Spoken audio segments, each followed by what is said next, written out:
Hey everybody, I just wanted to do yet another video on how to attach a spring bobber.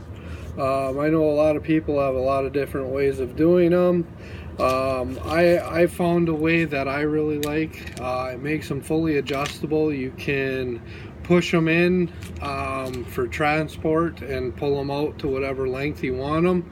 If you want them really sensitive, you can pull them all the way out, or if you want them a little sturdier, if you have a little heavier jig on and you don't want them sagging, you can push them in a little bit and take some of the sag out. I'm gonna today be putting on one of my snare rods. I'm gonna be putting on an XL Ice Strong. This is the new Ice Strong. They're rated for 25 below. If anybody used the old ones in extremely cold weather, you might have seen them sag a little out in the cold.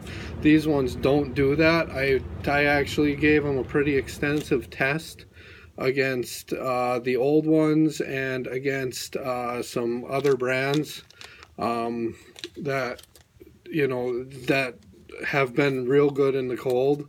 The new Ice Strongs, they have really good sensitivity, and they do no longer will sag in the cold, so that makes them really nice. So for what I do, I use dental floss, I use nail polish, and I use a pair of pliers. Basically what I'm going to do, the first thing I'm going to do is I'm going to take the spring bobber, I'm going to line it up so the hoop is horizontal, and I'm going to take the pliers, I'm going to take about an 1/8 inch of the spring bobber, and I'm going to put a bend in it so it looks like that. What that bend does is that bend helps it from pulling all the way out when you adjust it. So when I put this in, the spring bobber can slide from all the way in to all the way up to the guide and not pull any further. So what I do then is I take a good piece of dental floss. I use the flat glide stuff.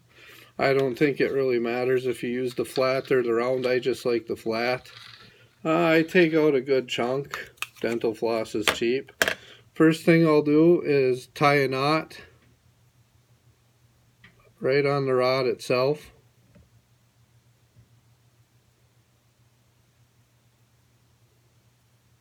If I can tie a knot. There we go. And I don't care about the tag end, that'll get wrapped up.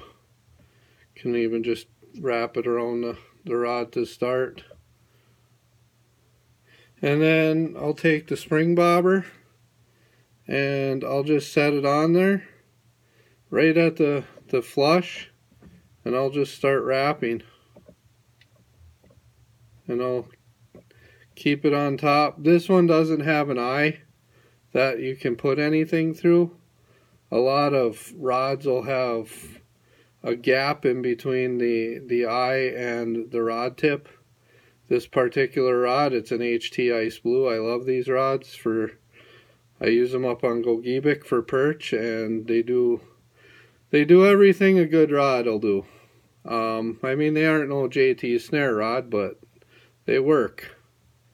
And then I'll just give it a couple wraps.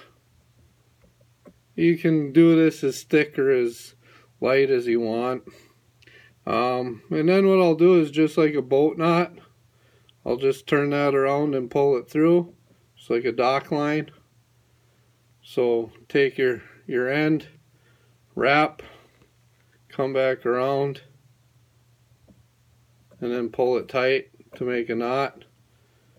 I'll usually put a couple of those in there just to make sure that it's extra tied. Put one right towards the end of the rod tip here. And that's good.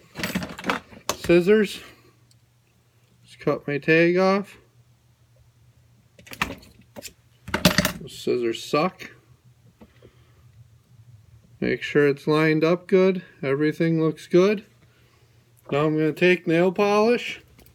I got pink here. I like orange, but I didn't want to search for it. The wife has boxes of this shit. And I'm just gonna really carefully just dab it on. I'll usually do 2 coats of this.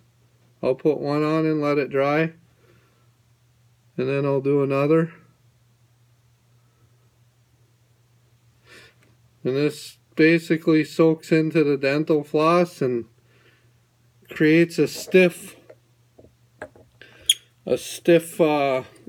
housing for the dental floss, or for the spring bobber. And then before it dries, I'll just pull it loose, and you can see it's fully adjustable. And that keeper will keep it, that bend I put in it will keep it from pulling out of the wrap you made for it. And it slides, once this dries and hardens, it slides really easily, and it's all lined up. Everything's good. Thanks.